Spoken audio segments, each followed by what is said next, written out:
부처님의 공덕이 크다라고 하는 부분이 설명을 했는데 그 부분을 부처님께서 뭐라 그래요? 장하다. 설명을 참 잘했다. 이렇게 칭찬을 하는 거예요. 가끔 보면 여러분들이 공부를 하는데도 스님들이 여러분들이 참 잘하십니다. 그러면 기분이 좋아요, 안 좋아요? 더 잘하고 싶어, 안 잘하고 싶어? 칭찬은 고래도 춤추게 한다. 칭찬이라고 하는 게 중요한 거예요. 근데 문제는 뭐냐면, 맞습니다.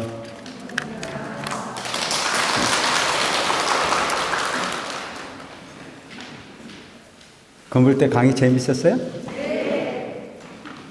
선택 잘했어요? 네. 선택 잘못했으면 바꾸려고 그랬지. 어쨌든 그 불교대학 강의도 듣고 뭐 이제 참 바빠요, 그죠? 내가 볼 때 정규대학에 공부하는 것보다 더 바쁠 정도로 시간이 좀 쫓겨가고 있는데 조금 적응하면 아마 괜찮아지지 않을까 싶은 생각을 합니다. 오늘은 약초유품을 시작하도록 하겠습니다. 약초유품은 이제 법화경 비유 중에서 세 번째 비유가 이제 시작이 되는 거죠. 첫 번째 비유는 뭐였어요? 첫 번째 비유. 첫 번째 비유는 화택류였죠. 화택류. 부처님께서 장자가 되고 그곳에서 철없이 뛰어노는 자식들을 구제해내는 부분으로 비유가 첫 번째 이루어졌고, 두 번째는 장자와 궁자의 비유라고 하는 비유로 이제 부처님께서 그야말로 이제 일체 중생을 구제하는 부분이 단계를 설명하시는, 그래서 성문영각 보살의 삼승이라고 하는 부분이 일불승이라고 하는 부분의 가르침으로, 그러니까 성문영각 보살이 삼승이라는 자체는 아주 걸식의 가난한 부분의 삶을 살았다면 그 부모로부터 모든 재산을 다 상속받는 부분으로서 부처님이 가르침을 받아들이는 것은 바로 가난한 아들이, 거지를 살았던 아들이 어마어마한 부자인 아버지에게 상속을 받는 격이나 마찬가지다. 그것이 부처님 가르침이다. 이제 오늘 이제 이야기하고 있는 이 비유는 약초유품이라고 그래서 하늘에서 비가 오는데 그 비가 오는 부분은 비는 상대를 가리지 않고 비가 내리는 거예요. 너는 이쁜 놈이니까 많이 먹어라. 너는 미운 놈이니까 조금 먹어라. 이런 게 아니고 비는 그냥 무작위로 내리는 거예요. 근데 그 비를 받아서 크는 부분은 다 다르다는 거예요. 그 부처님 가르침이라는 자체는 똑같아. 차별이 없어. 일체 중생이 부처가 될 수 있도록 가르치는데 그걸 받아들이는 부분은 같아요, 달라요? 다르잖아요. 그래서 근기에 따라서 큰다는 얘기예요.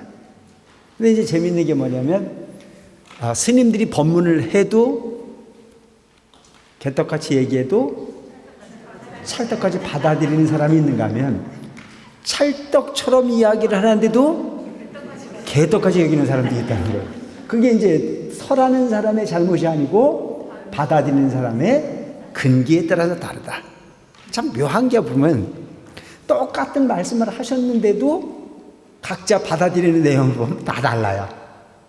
잘 되라고 이야기했는데도 불구하고 그걸 아주 그냥 비비 꽈가지고 뭐 있는 욕 없는 욕을 다 해서 불만을 갖는 경우들도 보면 이 세상은 참 구제하기가 어려운 부분이다 싶은 생각을 하게 하기도 하고, 제가 이제 수년을 큰 스님을 모시고 살아보기도 했지만 그 큰 스님 모시고 사는 모습들을 보면 똑같이 들었는데도 불구하고 뭐 엉뚱한 소리를 하는 경우가 너무 많아요.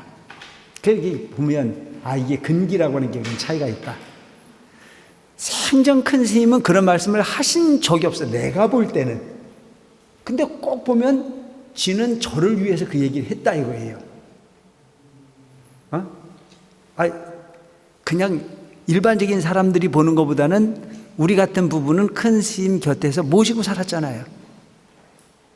그러니까 누구한테 뭔 말을 하는 유형을 다 알잖아요. 수년을 모시고 살았으니까. 근데 생전 그런 말씀을 하신 적이 없어, 내가 알 때는. 근데 생뚱맞게 지는 그렇게 들었다. 그래서 지는 가만히 그냥 인사만 드리고 나가려고 그랬는데 저를 불러갖고 뭔 얘기를 했다. 에이, 내가 볼 때는 그거는 거의 있을 수 없는 이야기들이야. 그런데 지는 그렇게 들었다니까 내가 할 말은 없어. 이게 전부 다 보면 각자가 느끼는 부분이 그만큼 다른 거구나. 똑같은 말씀을 하셨는데도 그걸 어떻게 받아들이냐는 본인이 기분에 따라 쓰시고 느낄 수 있는 부분이 차원이 그럴 수 있는 거다라고 하는 쪽으로 생각을 하게 합니다. 그때 세존께서 마하가섭과 대제자들에게 이르셨습니다. 훌륭하고 장하다 가섭이여, 열의 이 참된 공덕을 잘 설하였도다. 이게 이제 뭔 얘기냐면 앞에서 이야기했던 신의 품 중에서 마지막 부분을 보면 장자와 궁자의 비유를 통해 가지고 이제 가섭존자가 설명을 한 거잖아요. 지금까지 부처님 말씀을 들었던 부분은 이렇게 비유됩니다. 부처님 말씀이 성문영각 보살을 나눠서 설명하셨고 일불성을 설명한 내용을 들어보니 일불성을 얻은 부분은 부자인 아버지가 모든 재산을 가난애들에게 상속된 것과 같고, 앞에 성문영각 보살의 삼승은 거지 아들이 확신을 못해가지고 아버지 말씀을 아버지라고 하는 부분을 받아들이지 못하고 아버지도 아버지로 인식하지 못하고 그냥 그렇게 의심으로써 받아들였던 부분이 방편이 키워져서 전 재산을 상속된 것과 마찬가지로 큰 부처님의 법을 들었다. 그러니까 여기서 보면 그 공덕이라는 자체를 맞아보니까 설하잖아요. 그 공덕이라는 자체는 한량이 없다. 그래서 그 가섭존자가 이렇게 비유로서 부처님 말씀을 긍정할 수 있었고, 그 부분의 내용을 치하하는 부분, 부처님의 공덕이 크다라고 하는 부분이 설명을 했는데 그 부분을 부처님께서 뭐라 그래요? 장하다. 설명을 참 잘했다. 이렇게 칭찬을 하는 거예요. 그래서 가끔 보면 여러분들이 공부를 하는데도 스님들이 여러분들이 참 잘하십니다. 그러면 기분이 좋아요, 안 좋아요? 더 잘하고 싶어, 안 잘하고 싶어? 칭찬은 고래도 춤추게 한다. 칭찬이라고 하는 게 중요한 거예요. 근데 문제는 뭐냐면 칭찬할 만했을 때 칭찬이 되져야 되는데 칭찬할 만한 게 아닌데도 칭찬을 하면 그건 큰 문제가 생기잖아요.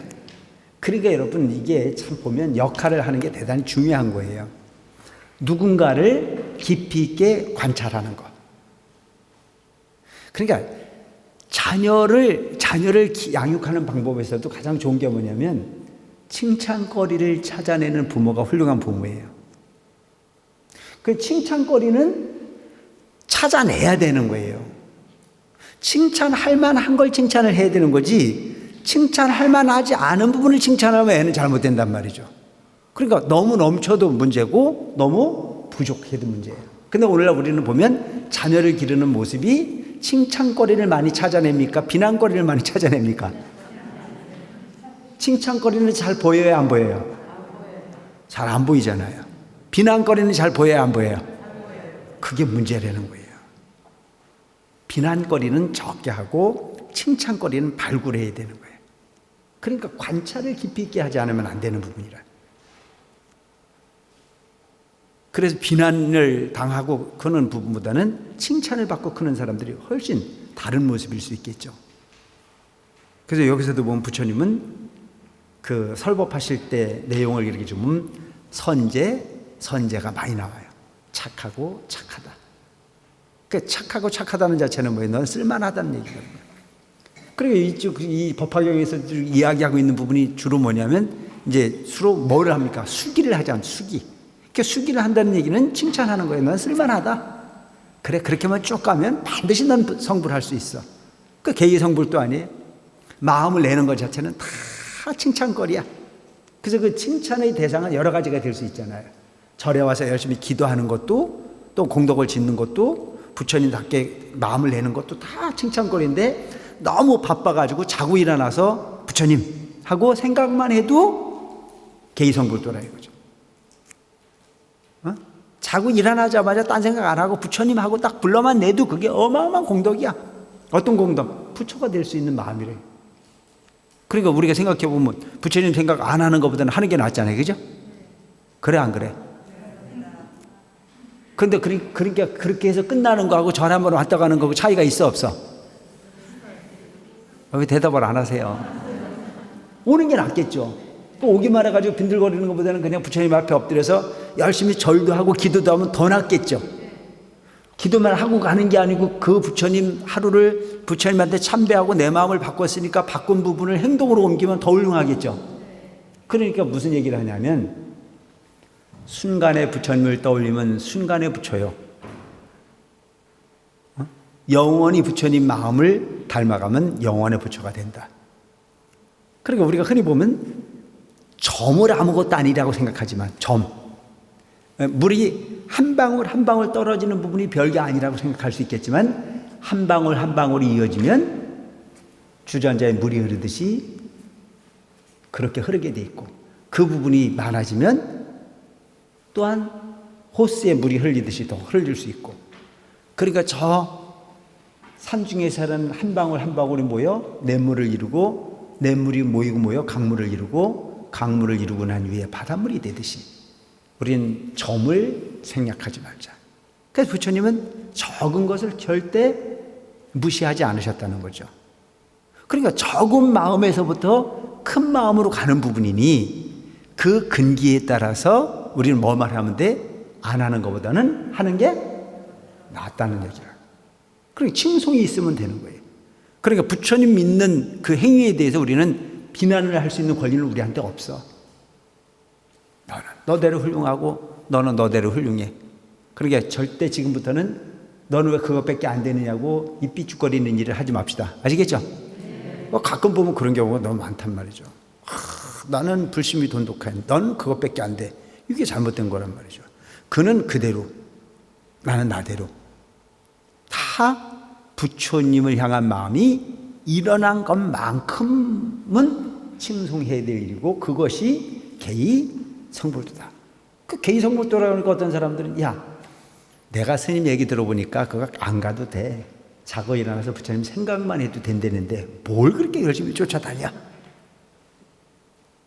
그러니까 그렇게 어리석은 소리를 하는 사람들도 있어요. 그래서 이제 그 내용이 지금 여기 이 내용이 이제 여기 나오고 삼추인목의 이제 내용으로 연결이 되지겠습니다. 참으로 그 말과 같느니라. 열애에게는 한량 없고 가없는 아승지수의 공덕이 있으니 아승지수 이건 뭐냐면 헤아릴 수 없는 만큼 아승지. 그러니까 우리는 숫자가 뭐 많이 많고 조가 많고 경이 많고 그런데 여기서 얘기하는 아승지는 그런 차원이 아니야.